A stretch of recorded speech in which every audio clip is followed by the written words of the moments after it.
नमस्ते सदा वत्सले मातृभूमि में हम लोग चर्चा करने जा रहे हैं शिखर धवन और उनकी पूर्व पत्नी आयशा मुखर्जी के बारे में।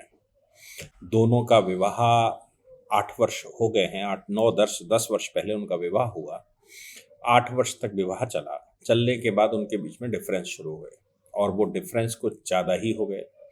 आयशा मुखर्जी ऑस्ट्रेलिया की नागरिक हैं। वो पहले भी ऑस्ट्रेलिया में एक विवाह कर चुकी हैं ऑस्ट्रेलियन बिजनेसमैन से। उनसे उनके पहले से 2 बेटियां थीं। शिखर धवन उनसे विवाह के लिए उत्सुक हुए और उन्होंने विवाह कर लिया। आयशा मुखर्जी खुद भी एक किक बॉक्सर हैं और मतलब अच्छी पर्सनालिटी मानी जाती हैं, लेकिन वैवाहिक रूप से संबंध अच्छे चलें ये आवश्यक नहीं है। हुआ क्या कि आयशा मुखर्जी ने डिवोर्स ऑस्ट्रेलियन कोर्ट में डाला। हालांकि वो अभी भी ऑस्ट्रेलियन कोर्ट में है। मैं चर्चा इसलिए करने जा रहा हूं कि ऑस्ट्रेलियन कोर्ट ने एक भारतीय कोर्ट के लिए कमेंट कर दिया, तो भारतीय अदालत में जहां पर शिखर धवन का केस पड़ा हुआ था उसने भी कमेंट कर दिया। अब देखिए, कोर्ट टू कोर्ट कमेंट, और इतने खतरनाक कमेंट की क्या भारत इस समय प्री इंडिपेंडेंस इरा में है। हालांकि ऑस्ट्रेलिया भी इंग्लैंड का ही पार्ट हुआ करता था, मतलब ऑस्ट्रेलिया भी यूनाइटेड किंगडम का ही उपनिवेश हुआ करता था और भारत भी था। ऑस्ट्रेलिया आज भी पूर्ण रूप से स्वतंत्र नहीं हो पाया। वो आज भी कॉमनवेल्थ ऑफ नेशंस का पार्ट है और अपने ध्वज के ऊपर इंग्लिश ध्वज लगाता है। आज भी उसकी महारानी इंग्लैंड की महारानी है। आज भी वो इंग्लैंड की महारानी के आगे नतमस्तक रहता है। भारत पूर्ण रूप से सॉवरेन स्टेट है, स्वतंत्र स्टेट है, और भारत किसी राजा महाराजा के आगे झुकता नहीं है। बहुत सारी इस तरह की न्यूज़ें लोग देते भी हैं, बातें बताते हैं, लेकिन हमारे यहाँ हमने जब कॉमनवेल्थ ऑफ नेशंस पर साइन किया तो हमने ये शर्त रखी थी कि हमारा प्रेसिडेंट किसी के आगे झुकेगा नहीं, तभी हम कॉमनवेल्थ ऑफ नेशंस के पार्ट बनेंगे। और हम कॉमनवेल्थ ऑफ नेशंस के पार्ट तो बने, लेकिन कॉमनवेल्थ ऑफ नेशंस का जो हेड है महारानी, उसको हम अपने ऊपर स्वीकार नहीं करते। ऑस्ट्रेलिया अभी भी उनको स्वीकार करता है, और ऑस्ट्रेलिया ही नहीं, बहुत सारे देश अभी भी स्वीकार करते हैं। अब यहाँ पर सवाल ये है कि ऑस्ट्रेलिया के कोर्ट में जो प्रैक्टिस हो रही है, यानी कि एक जो आयशा मुखर्जी ने वहाँ केस डाला हुआ है और एक केस यहाँ पर पड़ा हुआ है। हुआ क्या कि पहले आयशा मुखर्जी ने शिखर धवन के खिलाफ उल्टा सीधा यूट्यूब पर या तमाम तरह के सोशल मीडिया प्लेटफॉर्म्स पर, खासतौर से वो ट्विटर पर उनका शायद कोई स्टेटमेंट है या फेसबुक पर है, वो उन्होंने सोशल मीडिया प्लेटफॉर्म्स पर शिखर धवन के लिए कुछ कहना शुरू किया। शिखर धवन भारत के एक रेप्यूटेटिव व्यक्ति हैं, भारतीय क्रिकेट टीम के एक पुख्ता खिलाड़ी हैं। भारत में उनके लिए बड़ा सम्मान है। उनके स्टाइल को लेकर भारत के लोग, भारत के बच्चे बहुत कुछ उनको फॉलो करते हैं और बड़ी स्थिति में उनके फॉलोवर्स भारत में पाए जाते हैं। अब ऐसी स्थिति में जो महिलाएं सामान्यता करती हैं कि जब जिस समय पति से टुनफुस हो, उस समय पति के दोस्तों को, उसके अपने ससुराल वालों को कहीं न कहीं ऐसा मैसेजेस देना और पति के खिलाफ बदनामी कैसे हो, वो कैसे दबाव में आए, ये शायद इसलिए रहता है कि वो किसी न किसी तरह से प्रेशर में आ जाए और दबाव में आने के बाद वो वापस आ जाए अपनी इज्जत के डर से। हुआ क्या, शिखर धवन उनके इस तरह के मीडिया प्रोपेगेंडा या जो सोशल मीडिया प्रोपेगेंडा है, उस प्रोपेगेंडा के खिलाफ दिल्ली की एक कोर्ट में चले गए।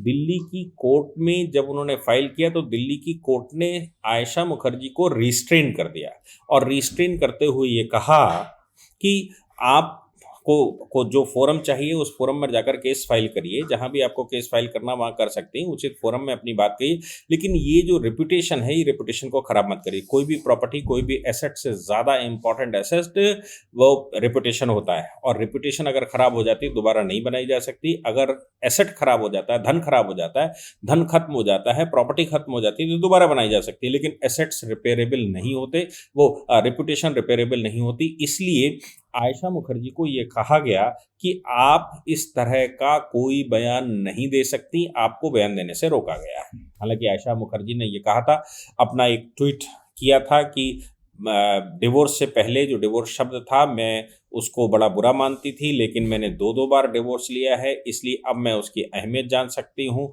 और पता नहीं क्या क्या।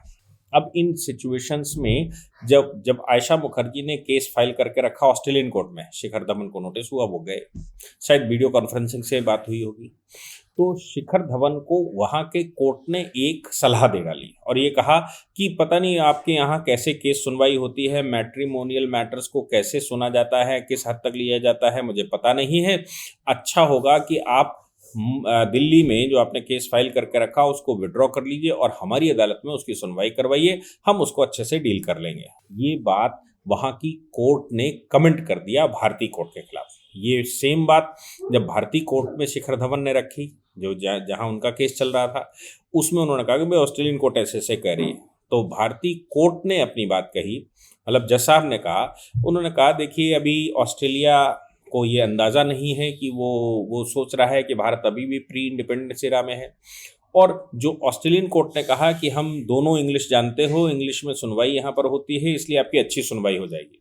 हमारे यहाँ दिल्ली की कोर्ट का ये विडंबना भी है कि दिल्ली, हरियाणा और हिमाचल ये हिंदी भाषी स्टेट हैं, लेकिन यहाँ पर जुडिशल सर्विसेज इंग्लिश में है।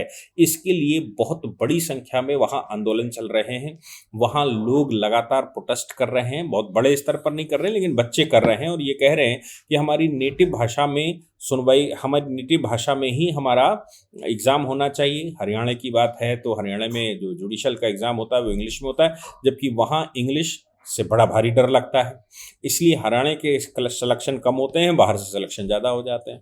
तो हरियाणा, हिमाचल और दिल्ली ये तीनों ही हिंदी भाषी हैं और इनका तीनों का ही मर्म ये है कि आप हिंदी में एग्ज़ाम लीजिए, इंग्लिश छोड़ दीजिए। इसका मतलब मैं जो कहना चाह रहा हूँ वो ये है कि हिंदी भाषी स्टेट होते हुए भी यहाँ इंग्लिश में सुनवाई होती है, यहाँ इंग्लिश के कोर्ट बैठते हैं, यहाँ जज साहब जो जज सेलेक्ट किए जाते हैं वो इंग्लिश मीडियम वाले ही होते हैं, भले ही स्टेट हिंदी में क्यों ना हो। उसका कारण दिल्ली ये बताता है कि हमारे पास हाई कोर्ट है और सुप्रीम कोर्ट है, क्योंकि सुप्रीम कोर्ट और हाई कोर्ट की भाषा ही लीगली कॉन्स्टिट्यूशनली हिंदी है, इसलिए हमको इंग्लिश में ही सुनवाई, इंग्लिश है इसलिए हमको इंग्लिश में ही सुनवाई करनी चाहिए। और इंग्लिश में सुनवाई करेंगे, इंग्लिश में जजमेंट लिखेंगे, इंग्लिश में आर्गूमेंट लिखेंगे, तो फिर उसकी अपील हाई कोर्ट जाती है तो उसको आसान हो जाता है, सुप्रीम कोर्ट जाती है तो उसको आसान हो जाता है। हालांकि ये बात तर्क देना चाहें तो ये बाकी कोर्ट भी तर्क दे सकते हैं, लेकिन बाकी के कोर्ट इस तरह का तर्क नहीं देते हैं। उत्तर प्रदेश भी कह सकता है, बिहार भी कह सकता है, मध्य प्रदेश, छत्तीसगढ़, झारखंड, राजस्थान, कोई भी कह सकता है कि भाई हमारे यहाँ भी कोर्ट तो केस तो आफ्टर ऑल हाई कोर्ट ही जाते हैं और हाई कोर्ट इंग्लिश में, चूंकि उसकी भाषा इंग्लिश है, सुप्रीम कोर्ट की प्योर भाषा इंग्लिश है, इसी साहब यहाँ पर इंग्लिश में सुनवाई होनी चाहिए। लेकिन सत्य यह है, क्या इंग्लिश में सुनवाई होनी चाहिए?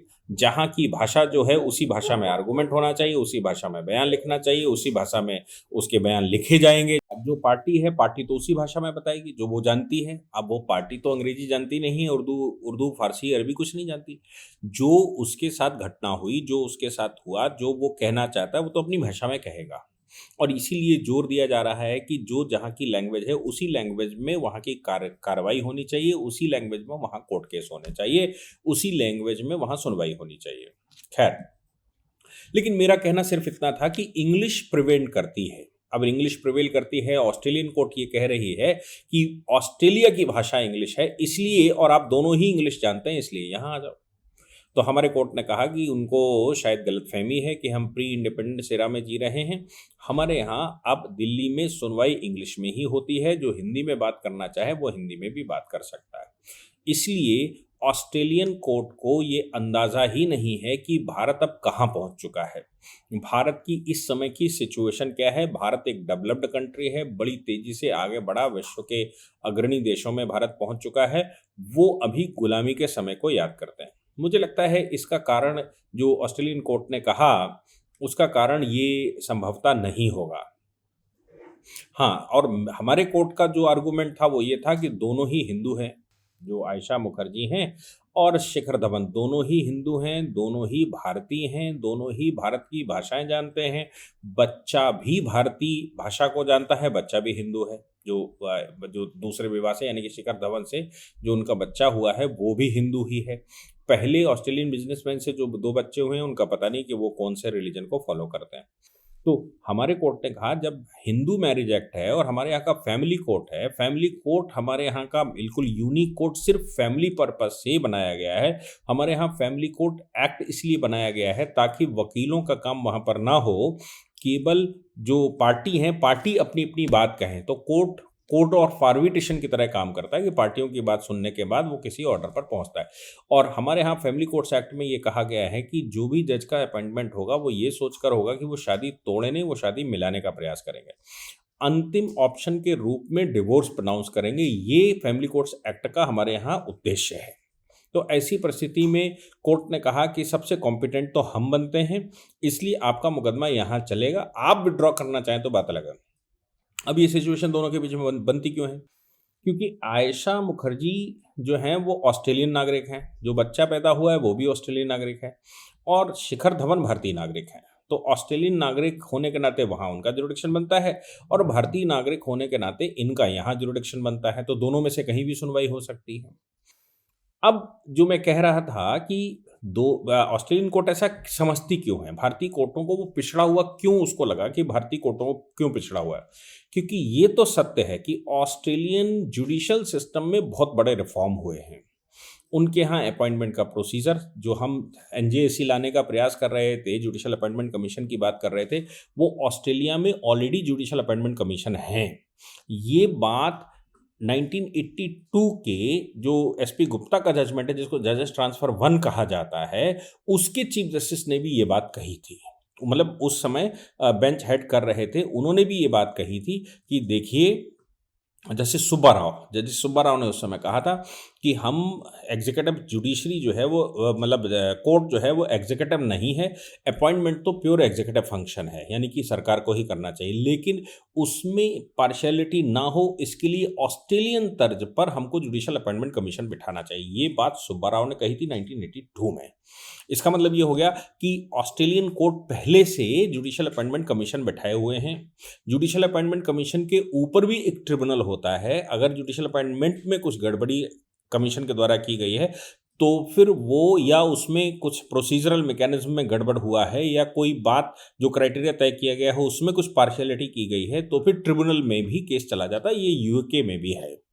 तो ऐसी परिस्थिति में दूसरा क्या है उनके यहाँ कि जो कोर्ट का जज, जो कोर्ट का केस होता है, वो आजकल उनकी हियरिंग होती है, हियरिंग ऑनलाइन होती है, यानी कि रिकॉर्डिंग होती है, उसकी पूरी प्रॉपर रिकॉर्डिंग होती है, और वो प्रॉपर रिकॉर्डिंग जो जजमेंट जज देगा उस रिकॉर्डिंग के साथ वो अटैच होती है। उसकी सीडी डीवीडी आजकल पेन ड्राइव बनती होगी, वो बनती है। जो फाइल ऊपर जाएगी उस फाइल में जो जो अपीलिंग कोर्ट है वो सबसे पहले नीचे की सुनवाई सुनता है, और सुनने के बाद वो किसी निष्कर्ष पर पहुंचता है कि वाकई में क्या होना चाहिए। सुनवाई में जो आप अभी कह रहे हो क्या वो उस समय हुआ था, जो लिखा हुआ है कि वो वाकई में हुआ था, तो वो सुनवाई की रिकॉर्डिंग वहां पर रहती। इससे चांसेस डिस्क्रिशन के बहुत कम हो जाते हैं, और कोई भी व्यक्ति उस पोर्टल पर जाकर अपने केस को देखे, केस के साथ प्रोसीडिंग को भी देख सकता है। और ऐसे करते करते नीचे से जो हियरिंग होती है, हियरिंग की हर स्टेज पर रिकॉर्डिंग होते होते उनके सुप्रीम कोर्ट तक जाती है, और सुप्रीम कोर्ट में जब फाइनल होता है तो वो उसकी भी रिकॉर्डिंग पैक हो जाती है। यानी कि जो हमने आर्गूमेंट दिए, जो कोर्ट ने कहा, जो एडवोकेट्स ने कहा, जो गवाहियां हुई, जो क्रॉस एग्जामिनेशन हुआ, जो डॉक्यूमेंट प्रस्तुत किए गए, उनकी सबकी एक डिजिटल फॉर्म होता है। इससे संभावनाएं लगभग समाप्त हो जाती हैं कि कोई भी जज डिस्क्रिशनरी पावर का इस्तेमाल कर पाएगा या मिसयूज ऑफ पावर कर पाएगा, तो वो कर नहीं पाता।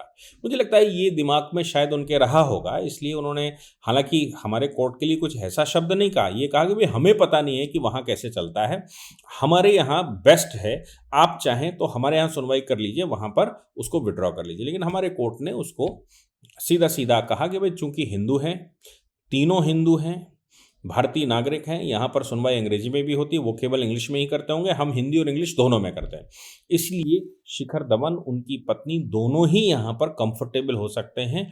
अब ये निर्णय आप लोगों को करना है, हम सुनवाई से डिटैच नहीं कर सकते। इससे पहले जब ये इसी कोर्ट में जिस समय शिखर धवन ने ये कहा था कि पत्नी उनको बदनाम कर रही है, तो उस पर रिस्ट्रेन कर दिया गया था। कोर्ट के द्वारा ये कहा गया था कि रेपुटेशन खराब मत करिए, आपको प्रतिबंधित किया जाता है कि आप इस तरह का कोई बयान नहीं देंगे, आप चाहें तो हमारे फोरम में आकर कहिए, आप जो एप्रोप्रिएट फोरम में जाना चाहें उस एप्रोप्रिएट फोरम में जाइए, लेकिन कहिए फोरम में, ये पब्लिक में जो नाच है वो मत करिए, पब्लिक में इस तरह के स्टेटमेंट मत दीजिए, क्योंकि शिखर धवन या किसी भी व्यक्ति की अपनी रेपुटेशन होती है, उस रेपुटेशन को बचाए रखना ये हम सबकी जिम्मेवारी बनती है, और रेपुटेशन खराब हो जाती है तो दोबारा मेंटेन नहीं होती। मुझे लगता है हमारे कोर्ट ने भी अपने हिसाब से ठीक कहा है, और जुडिशल और ऑस्ट्रेलियन कोर्ट ने अपने हिसाब से कुछ कहा होगा, लेकिन मामला यह है कि दोनों कोर्ट में डिवोर्स की पिटीशन फाइल्ड है, हमारे यहाँ भी और वहाँ भी। देखते हैं आगे क्या होता है। जय हिंद, जय भारत, वंदे मातरम।